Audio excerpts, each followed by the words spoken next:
سایبیریا کې یخچال جوړ کړ، عرب کې نانبایی جوړه کړه، یا مثلا په خوست کې نیټه خرڅ کړم کلم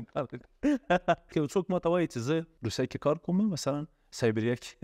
او په سایبیریا کې غواړم یخچالونه جوړ کړم، نو هلته سایبیریا کې یخچال څوک نه جوړوي، هلته خپله یخ ده، هلته ټوله سایبیریا یخ ده، هلته د یخچال جوړول څه معنی ورکوي، یا په یا داسې یو ځای کې داسې یو کار کول چې هلته هغه په خلکو ته هېڅ په درد نه خوري، مثلا په عربو کې نانبایی جوړول، عرب وچه ډوډۍ نه خوري، یا مثلا داسې نور مسایل، دا ټول هغه موارد دي چې هغه شرایط باید وسنجول سي، خپل استعداد باید وسنجول سي او علاقه وسنجول سي، او دا مهمه نه ده چې حتما د دغه کس پوهنتون انتخاب کې په همدې اساس لاړ دې سي هغه د ولډینګ کار دی ولولي، لاړ دې سي هغه د ټول کې د سړکونو په سړو دی دغه اوسپنې ټولې کې دا کوم کس چې د فورد کمپنۍ رامنځته کړه دې په اول کې د سړکونو دا وینې هغه ټولول ده اوسپنې ټولولې، یعنی بالاخره فورد چښتن سه، نو لاړ دې سي که نه هغه خپله حرفه د په خپله برخه کې انتخاب همت دې وکړي په هره برخه کې چې دی بالاخره خپل ځای ته رسېد. دا اوس څنګه صحیح یو مسلک انتخاب کړي ځان ته؟ همدغه باید نظر کې ونیسي که نه چې زما علاقه څه شی ده صحیح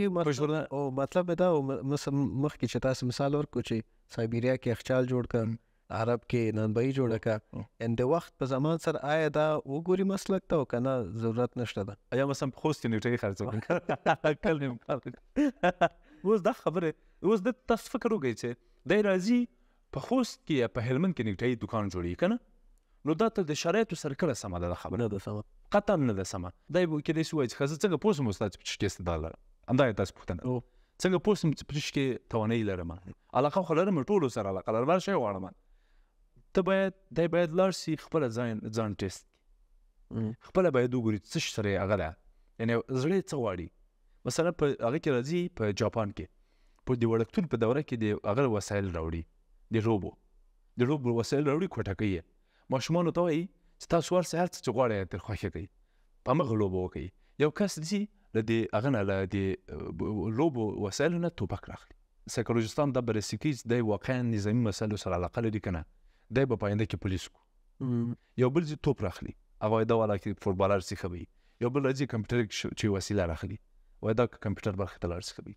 یو بل کس راسي مثلا هغه راخلي ده کیدای شي د ارکاره یا تخم پزی راخلي صحیح دی، نو ښه خبره ده اشپز سي صحیح ده، همداسې دا دوی دا اول ټیسټ له دوی نه دلته اخلي، بیا یو څو موده وروسته بل ټیسټ راخلي، یو څو موده وروسته بل ټیسټ راخلي، بیا ورسره کینی چې موږ خو تر اوسه پورې چې پوهېږو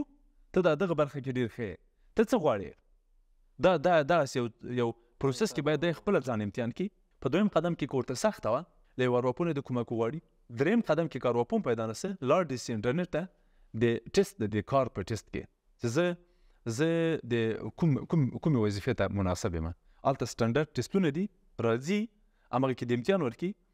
ټولو کې د حل ټول سوالونه د حل کې تقریبا 100 سواله دي، 100 سوال چې حل کړه هلته ورته وایي چې ته په مشاوره کې ښه یې، ته باید انجینر سې، ته باید معلم سې،